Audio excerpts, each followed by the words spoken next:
Your job basically forced you to get more skilled with makeup and your voice. Exactly. I had a little bit of a talk about this with a friend yesterday, but essentially, like, my understanding is with like trans women, this is my theory, my trans theory. Okay, it sucks to get like misgendered and stuff. People want to be seen as and treated as the correct gender. You know, that's how you don't want to be misgendered. You don't want to be misgendered. You don't want people to treat you in a way that you don't want to be treated. You want to be treated the way that you ought to be treated, right? You know? So, my theory essentially is that trans women will do what they can, generally speaking, to make sure that they're correctly gendered and all that stuff, you know? In whatever areas that they exist in, where it's relevant and where it's necessary. So, what I mean by that is, when I go to my friend's apartment, both of my friends, they see me as a woman. I know they see me as a woman. Like, I objectively know, whether I have makeup on, no matter what I'm wearing, no matter how I speak, if my voice is low, they see me as a woman. If I'm wearing a t-shirt and jeans, they see me as a woman. My hair is tied up, no makeup, it doesn't matter. I don't have to perform anything extra for them to gender me correctly. I don't have to do anything to get gendered correctly by my friends. They truly, in their brain, they see me as a woman. Like, there's no, obviously, right? However, in other areas of my life, that's not necessarily the case. So, for example, if I were to go wearing like guys' clothes and go in and put my hair up or whatever in a pretty, like, maybe like an unflattering way, and not wear any makeup and not have my voice higher or anything, people would gender me like they'd say like he, him automatically. So that would bother me, obviously. And so what I would do is, if that was bothering me, I would deliberately change my presentation such that they don't do that to me anymore, right? So I would go there and I'd be like, so now I'm like, oh, okay. Well, if I wear guy clothes to this place to go get my groceries, the cashier says, thanks, sir. You'd probably get more she-theys than you think. Oh, probably, but you know what I'm saying, right? Anyway, you get the gist of what I'm saying. Pronouns are she, her, yeah. But like, I'll go to, like, say I go to a grocery store and I'm doing that. No makeup, wearing guy's clothes, and my hair is like not in a very feminine thing. And the cashier says, thanks, sir. Well, the next time I go, if I don't want to get misgendered, I'm going to adjust some of those things. So the next time I go, I'll change my outfit a little bit up. I'll make it more feminine, or I'll put my hair up in a different way, or I'll do some makeup or whatever. And then I'll do that until I'm not being distressed by people misgendering me. But what I've noticed is people do that in their own, like, nowadays, my voice. Nowadays, in current year, 2023, people don't necessarily, this is what I feel, people don't necessarily live the same lives, and they don't necessarily always live in the IRL world, you know? People don't necessarily live their life IRL. You can live the majority of your life online. You can do it. You can spend, I did it, you know, I've done it. If I spend 18 hours a day out of my 24 hours in my own bedroom, I can, you know, I don't need to learn how to pass to the grocery store person. If I'm ordering my groceries online, I order my groceries online, I stay in my bedroom all the time. I don't need to learn to pass to the in a grocery store. What I want to do is I want to learn to pass where I spend my time, which if it's like, you know, if it's in like just fucking Discord servers and stuff, then I don't even need, if it's in a Discord server where I'm using, or like on Twitter or something, I'm using text, I don't even need to voice train. I don't need to, because I don't need a voice to pass. I don't need it to pass. So why, if it's not distressing me, why am I gonna bother learning it? It doesn't matter. Truthfully, it doesn't matter, right? Like, that's the reality. You don't have to have a passing voice. You don't have to have like presentation skills. Like, you don't have to do your makeup.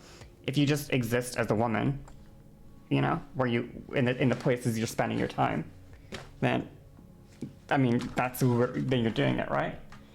So I just noticed that in the context of, I think the way I noticed it was, I noticed a few girls who were basically, they were chronic gamers, okay? They were chronic gamers, and they were like Valorant, Overwatch gamers, okay? Valorant, CS:GO, Overwatch gamers. They were voice chat gamers. And what that meant was they'd be playing games, you know, competitively in like Overwatch or in or Valorant or whatever, and voice chat was necessary in those games. Voice chat necessary and competitive in those games. And it really sucks playing a game where you have to use voice chat to get misgendered by your voice constantly. That would fucking suck. So those girls, because they spend most of their time in Discord calls or in voice chat and games and anything, they have the most fucking cracked voices. Like, insane voices. Like 11 out of 10 voices. Unreal.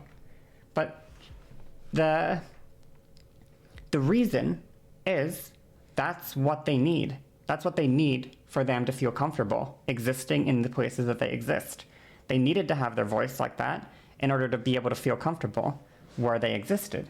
But what I noticed with like those girls is like a lot of them are like living at home. They live at home with their parents and they're chronically online. So like they don't, like, I know this one girl and she's the most incredible voice and she's very pretty, but she doesn't know how to fucking dress herself. She doesn't know how to wash her hair. She doesn't do any makeup. She doesn't do any of that shit because she doesn't need to do that shit, you know? She doesn't need that. All she needs for her own comfort, for the most part, obviously. Like, you can have discomfort with that, like, obviously you can still have discomfort over your appearance and stuff like that. But like, what she really needed was her voice. That was the thing that she needed the most, and that's why she's insane with it. So I find this like a useful thing to know that I want to apply in my own life in a way that is essentially, if there's a thing in my transition, a skill in my transition that I want to learn and get better at, and it's important to me, voice crack, it's important to me to get better at it, then what I want to do is I want to insert myself into a situation where it is necessary that I improve that skill to feel comfortable, and then repeat that over and over, if that makes sense. So if I don't feel comfortable, like voice training is a good example. The way I figured it out was, I played Overwatch 2 a month or so ago, and I was playing Overwatch 2, and I was talking a little bit in voice chat. And twice in the day, when I was talking in voice chat, I had some different guy both times. But they basically said like, is that a dude? You know? Is that a dude talking? And that made me feel bad about my voice. But if I were to keep going back to Overwatch 2 and keep playing it and keep talking in voice chat and getting, is that a dude in chat repeatedly, I would probably be like, fuck this, I don't want this to happen anymore. I'm gonna fix my fucking voice so this doesn't happen to me anymore. And by fix my voice, obviously I mean I'm gonna change my voice so it doesn't happen to me anymore. So that's a strategy. That's a strategy that I want to employ a little bit in my life. Put myself in situations where a skill that I want to improve is kind of necessitated to be improved in order to exist comfortably. But that was the thing with eyeshadow and just makeup in general. I never really practiced makeup this aggressively until I started streaming. And then on stream, I was like, it kind of sucks to feel self-conscious in front of a camera for 8 hours straight.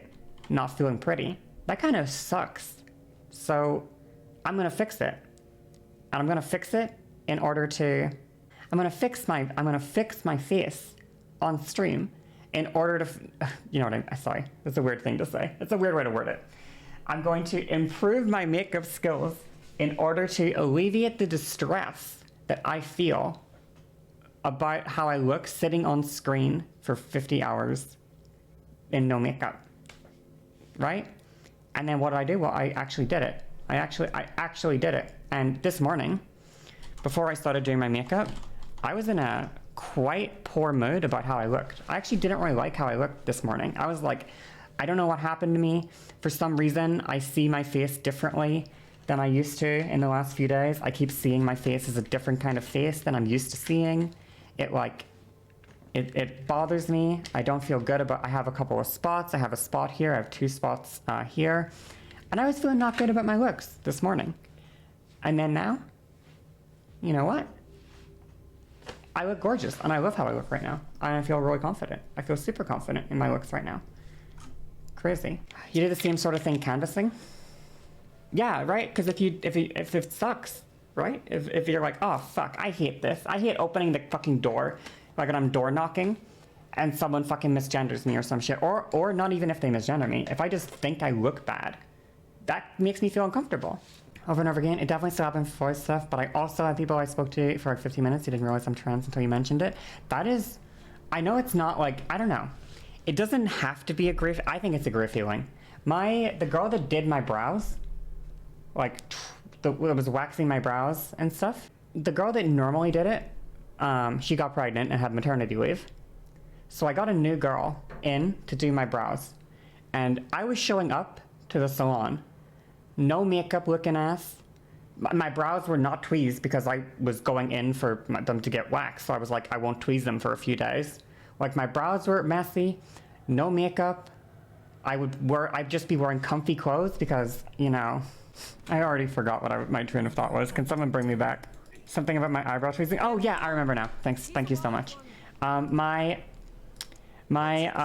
girl that did my eyebrows, I had her, like, I was showing up, no makeup, like, looking as beat as possible, at my absolute worst, in comfy clothes, and about 3 months, so like I got 3 sessions, but like after like the 3rd session, 3 months in, I talked to her and I said I was trans, and I usually tell everyone I'm trans. Like, it's just, I mean, it's hard for it to not come up in conversation, because like, you know, I'm literally trans. So I normally tell every person I interact with that I'm trans, but for some reason, I guess, it just never came up in conversation. The girl that does my brows now is a lot quieter. Not like the most talkative person. And so it never really came up in conversation, I guess, until about like 3 months in. And then I told her I was trans, and she had literally no idea. Literally no idea. And that was really cool to me. It was just cool that she straight up it didn't even cross her mind.